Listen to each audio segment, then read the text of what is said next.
मनोजदादा जरांगे पाटील यांच्या हत्येचा कट रचला गेलाय. 2.5 कोटी रुपयाची सुपारी दिलेली आहे. सर्व महाराष्ट्रातल्या मराठ्यांच्या वतीनं मी एकटा आज बोलतोय, एक गोष्ट बोलतोय, माझ्या मनातली गोष्ट बोलतोय. जर का चुकून ही जरांगे पाटील यांच्या केसाला, हा केस आहे का, या केसाला जरी धक्का लागला ना, महाराष्ट्रातून 3 महिने फक्त धूर बाहेर निघल आणि तो धूर विझवण्यासाठी 5 महिने लागतील.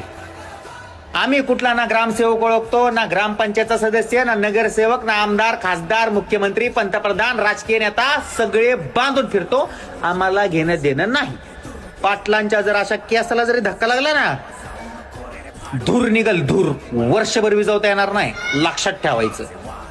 आणि मनोजदादा जरांगे पाटील यांनी केलेच काय, स्वतः समाजासाठी लढा दिला, मराठ्यांचं चांगलं व्हावं म्हणून. तुमची जळतीये, जळणाऱ्यांनो बुडातून धूर काढणार प्रत्येकाच्या आम्ही मराठा. लक्षात ठेवा, एक मराठा कोटी मराठा.